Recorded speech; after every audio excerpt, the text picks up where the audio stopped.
Ladies and gentlemen, let me tell you something important. You do not need anybody else to complete you. One of the biggest mistakes we make in life is tying our happiness to other people. When you do that, you're handing them the keys to your joy, and that's dangerous. Learning to be happy on your own isn't just a life skill, it's freedom. When you rely on someone else for your happiness, you set yourself up for disappointment. People are human. They make mistakes. They fail sometimes, even when they don't mean to. That's why your happiness must come from within, not from anyone else. Being alone gives you space to hear your own thoughts, to understand your emotions, and to discover who you really are. Many people think being alone means something is wrong with them, but that couldn't be further from the truth. Being alone is one of the greatest opportunities life gives you. It's a time for self-reflection, growth, healing, and purpose. Some people fear solitude so much that they settle for less. They stay in toxic relationships, draining friendships, and limiting situations because they believe any company is better than none. But here's the truth. When you settle, you sacrifice your peace and your potential. You deserve better. You deserve a life that energizes you, not one that exhausts you. Being alone doesn't mean being lonely. It means you're investing in yourself, your dreams, your mental health, your future. Ask yourself, when was the last time you truly chose you? If this message resonated with you, subscribe to my channel, Harvey World, for more real talk that helps you grow stronger every day. And don't forget, comment below and tell me which country you're watching from. Let's build this global family together. Music. Your happiness is your responsibility. Nobody else can fill that void for you if you're not happy with yourself. No relationship, no friendship, and no external success will ever make you feel whole. Happiness is an inside job. It starts with accepting who you are, flaws and all, and deciding to love yourself anyway. When you take responsibility for your happiness, you stop blaming others for how you feel. You realize that no one owes you anything and that you have the power to create the life you want. Use your alone time to invest in yourself. Learn something new. Pick up a hobby or work on a skill you've always wanted to develop. Spend time reflecting on your goals and take steps toward achieving them. One time is also a chance to focus on your mental and emotional well-being. Take care of yourself. Read books that inspire you. Practice gratitude or try meditation. These things might seem small, but they have a big impact on your overall happiness. But being alone also helps you build resilience. Life is unpredictable, and there will be times when you have to face challenges on your own. If you've already learned to be happy alone, you'll handle those moments with strength and confidence. You'll know how to pick yourself up when things go wrong because you've already built a strong foundation within yourself. Some of the greatest success stories come from people who use their alone time wisely. They didn't see solitude as a punishment. They saw it as an opportunity. They used it to work on their dreams, to sharpen their skills, and to become the best versions of themselves. You can do the same instead of feeling sorry for yourself when you're alone. See it as a gift. It's a chance to create the life you've always wanted. Stop running from solitude. Stop seeing it as something negative. Learn to enjoy your own company. And you'll find that life becomes much more rewarding. When you're happy alone, you're not afraid of losing people or being let down. You know that you'll be okay no matter what because your happiness doesn't depend on anyone else. That's the kind of freedom we all need. When you learn to be happy alone, you attract better people into your life. You're no longer looking for someone to complete you, so you choose relationships from a place of strength, not weakness. You surround yourself with people who add value to your life, not those who drain it. And when you're truly happy on your own, you'll find that the relationships you do have are healthier and more fulfilling. Being alone isn't a curse. It's a blessing in disguise. It's a chance to reconnect with yourself, to grow, and to prepare for the amazing things life has in store for you. You just have to change your perspective. Instead of fearing solitude, embrace it instead of running from it. Use it as a tool for personal growth. Happiness starts with you. And once you learn to be happy alone, you'll realize that you don't need anyone else to complete. You being alone doesn't mean being lonely. It's important to understand that solitude can be one of the most powerful tools for personal growth and self-discovery. Many people confuse being alone with being isolated or abandoned. They think solitude means something is wrong or that it's a sign of failure, but in reality, being alone is not only natural, it is essential for our well-being and happiness. When you're alone, you have the space to listen to your thoughts without the distractions of other people's opinions or expectations. This time allows you to reflect on your life, your goals, and your dreams. It's a time when you can truly connect with yourself and understand what you really want from life. So many of us get caught up in the busyness of life, constantly surrounded by others or immersed in work and responsibilities. In that chaos, we often lose sight of who we are and what makes us happy. But when we are alone, we're forced to focus inward. It's in this space that you begin to hear your true desires and ambitions. You can take the time to ask yourself tough questions like, what do I want out of my life? What are the things that make me feel alive? What are my passions and what am I truly afraid of? It's in these moments of solitude that the answers begin to reveal themselves. Being alone also gives you the chance to understand and accept your own emotions in the company of others. We often hide our feelings either to protect ourselves or to avoid burdening others. We suppress emotions because we don't want to seem vulnerable or weak, but when you're alone, there's no need to hide. You can confront your fears, insecurities, and unresolved issues head on. Solitude gives you the freedom to process your emotions without the influence of others. It's a time to heal and understand your emotional landscape, which ultimately helps you grow stronger. If you're always surrounded by people, it's easy to rely on them to help you avoid or distract you from your feelings, but alone time forces you to face them and make peace with yourself. You can also use time alone to work on personal development alone. Time is a great opportunity to focus on your own growth, whether that means learning new skills, pursuing your passions, or setting personal goals. Think about it. When was the last time you took the time to really invest in yourself without the pressure of others needing your attention or approval? You can fully dedicate yourself to improving who you are. You can read books that inspire. You take online courses to expand your knowledge, or even start a new hobby that you've always been curious about. The possibilities are endless. To many people avoid being alone because they think they'll feel bored or empty, but what they fail to realize is that solitude can be incredibly fulfilling. If you make the most of it, it's about how you choose to spend your time. If you spend your alone time complaining or feeling sorry for yourself, you will likely feel lonely. But if you use that time to engage in activities that bring you joy, explore your interests, and focus on personal growth, you will begin to see that being alone doesn't have to be a negative experience. It can be incredibly rewarding. Moreover, being alone allows you to be more productive when you're constantly surrounded by people or social obligations. It's easy to lose focus or become distracted. You may feel the need to keep up appearances or tend to the needs of others, which can leave little time for your own goals. However, when you're alone, you have the ability to focus entirely on your own priorities. You can structure your day without the need to please anyone or seek approval. You can work at your own pace, make decisions without worrying about others' opinions, and fully dedicate yourself to your goals. This freedom allows you to get more done and accomplish more than you might realize. Solitude. Also, LPs. You build a stronger sense of self-worth. Many people struggle with self-esteem because they rely too heavily on others for validation. They constantly seek approval from friends, family, or romantic. Many people look for partners just to feel good about themselves. But the moment you learn to be comfortable in your own company, something powerful happens. You realize that your worth does not depend on what others think of you.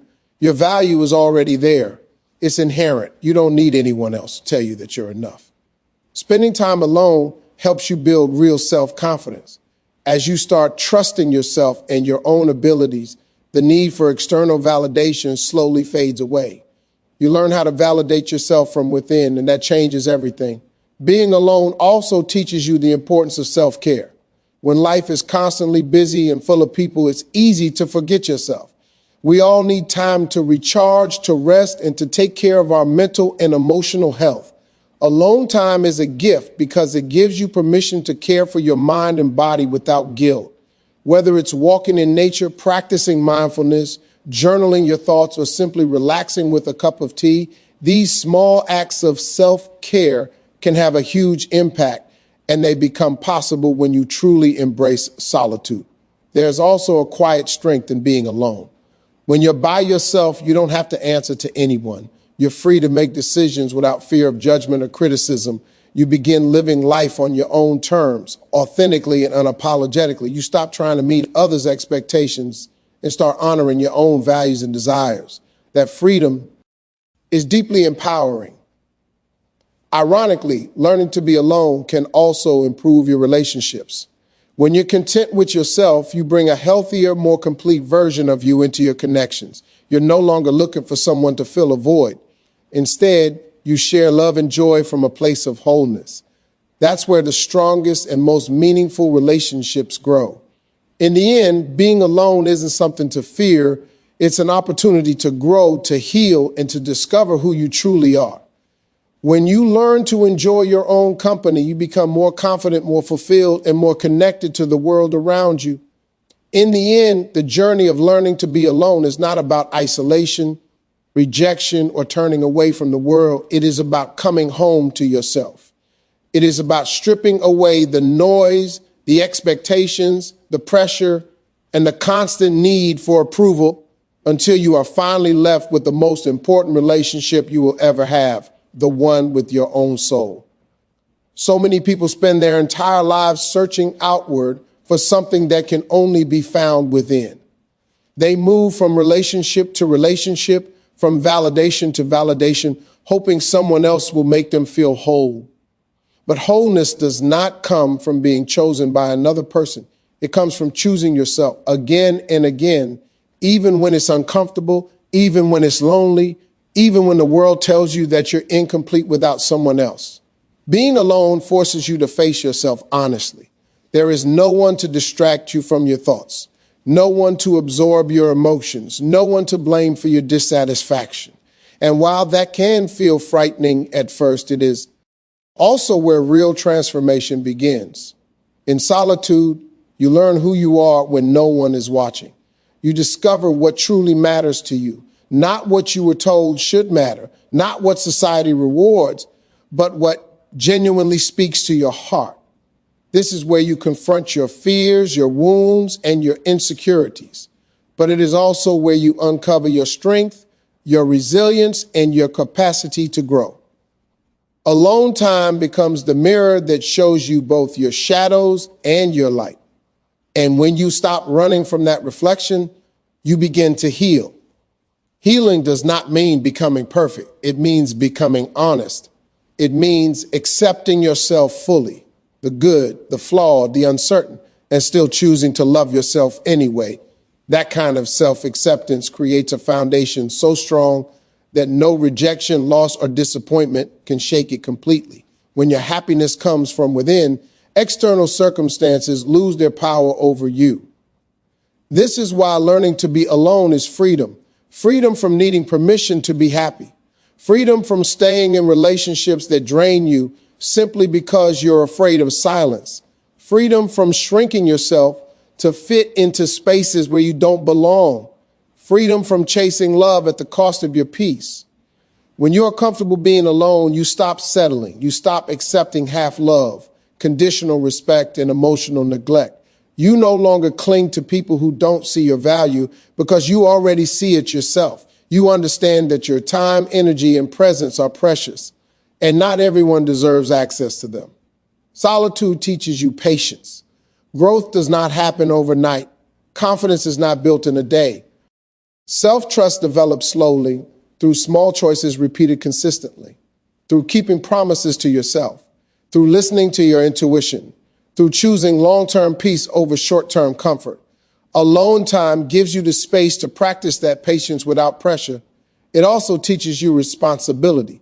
When you are alone, you can no longer outsource your happiness. You learn that your emotions are yours to manage, your dreams are yours to pursue, and your healing is yours to commit to. This realization is not a burden, it is empowerment. Because once you accept responsibility for your inner world, you gain control over it. And from that control comes clarity. Clarity about your boundaries, clarity about your values, clarity about the kind of life you want to live. You stop reacting to life and start responding intentionally. You make choices aligned with who you are becoming, not who you used to be or who others expect you to be. One of the greatest misconceptions about being alone is that it means being lonely. Loneliness comes from disconnection, not from solitude, but from abandoning yourself. When you build a strong relationship with yourself, solitude becomes peaceful, even nourishing. It becomes a place where you recharge instead of retreat. In that space, creativity flourishes, ideas emerge, dreams resurface. You remember passions you once buried under responsibility and routine. You start doing things simply because they make you feel alive, not because they impress others. And that authenticity changes the way you show up in the world. Ironically, this is also when your relationships improve, when you no longer need others to fill a void. You can ECT with them more genuinely. You give without expectation. You love without dependency. You communicate without fear. You allow people to be who they are without trying to control or cling to them. Healthy relationships are built between whole individuals, not between people trying to complete each other. When you are fulfilled on your own, relationships become a choice, not a necessity. And that choice is powerful. It creates space for mutual respect, emotional safety, and true partnership. Being alone also prepares you for life's inevitable changes. People will leave, circumstances will shift, roles will end. But when you know how to stand on your own, these changes no longer break you. They challenge you, yes, but they don't destroy you. You trust yourself to adapt, to rebuild, to begin again. This trust is what carries you through uncertainty. It is what allows you to take risks, to walk away from what no longer serves you, and to step into the unknown with courage. Alone time strengthens that trust because every moment you survive on your own becomes proof that you are capable. And capability breeds confidence. Not the loud, performative kind, but the quiet, grounded confidence that doesn't need validation.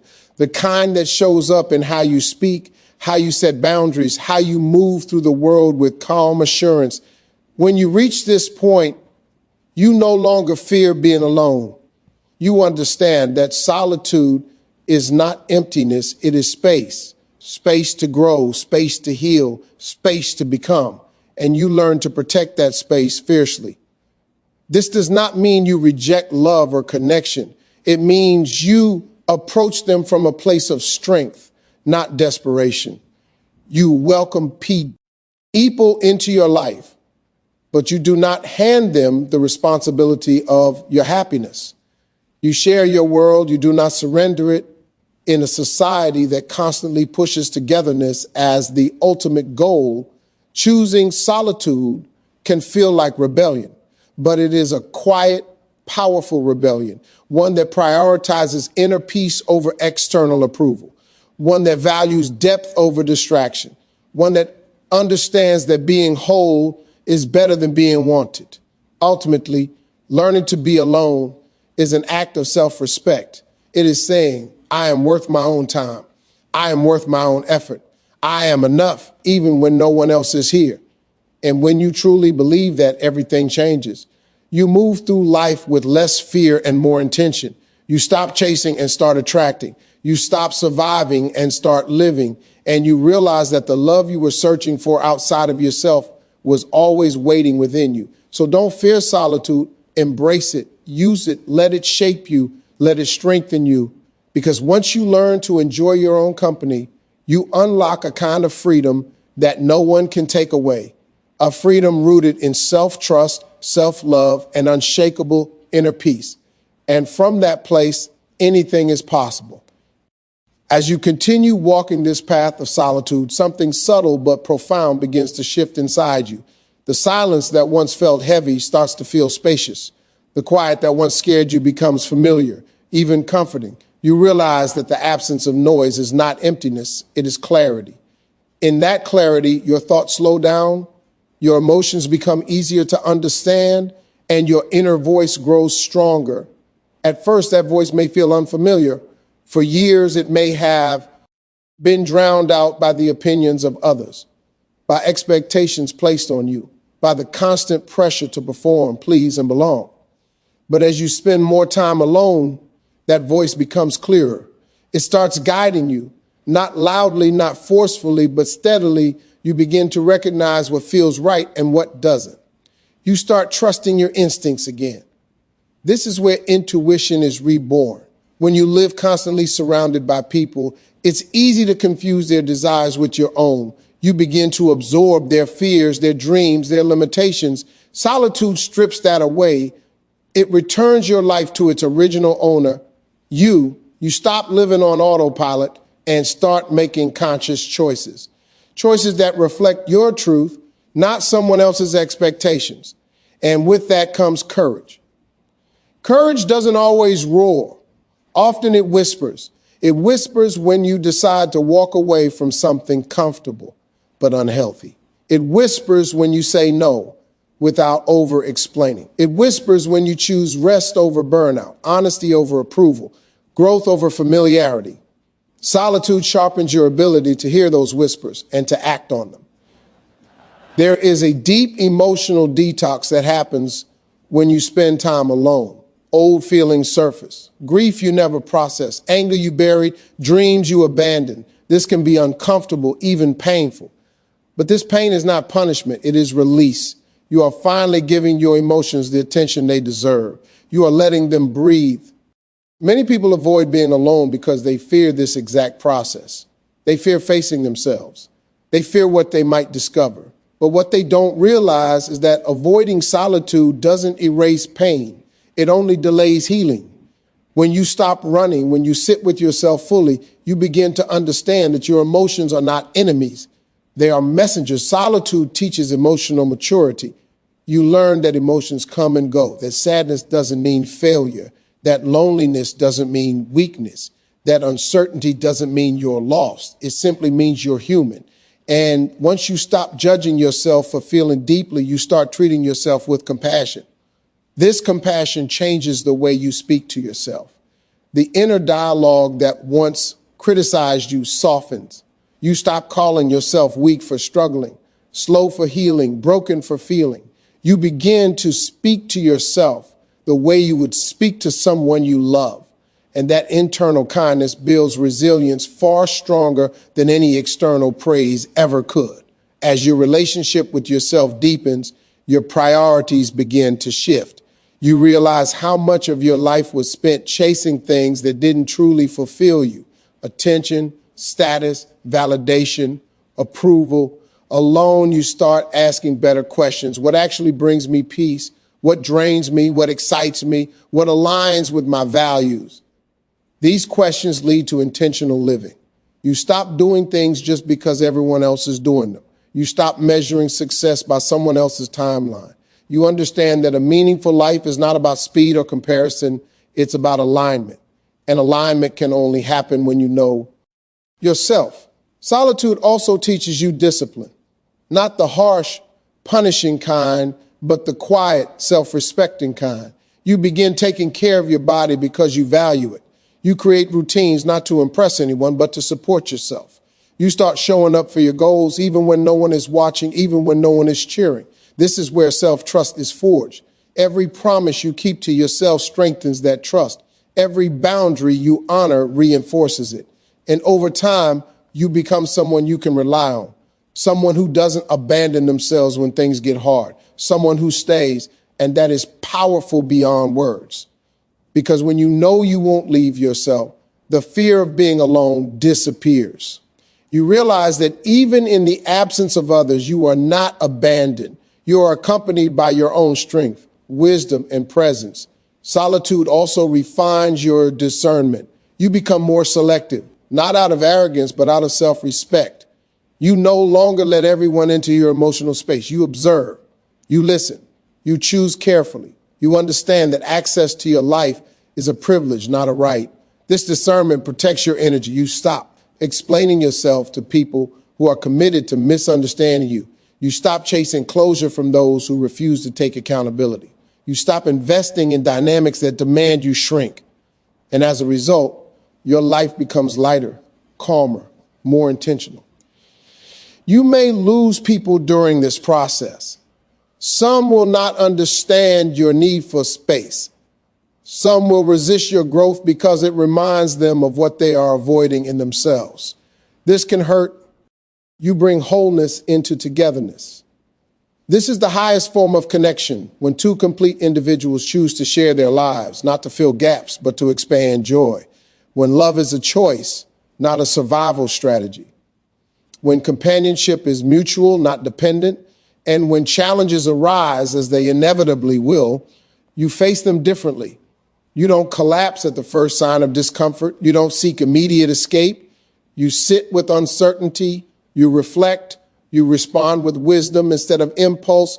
Solitude has taught you resilience. You know how to rebuild. You know how to start again. You know how to sit in silence and listen for direction. And because of that, fear loses its grip on you. In the end, learning to be alone is not about withdrawing from the world. It's about returning to it with clarity, strength, and authenticity. It's about knowing who you are before the world tells you who to be. And once you have that, you carry something unbreakable within you, a quiet confidence, a steady peace, a deep sense of self. No matter where life takes you, no matter who comes or goes, that inner foundation remains. And that is the greatest gift solitude can ever give you,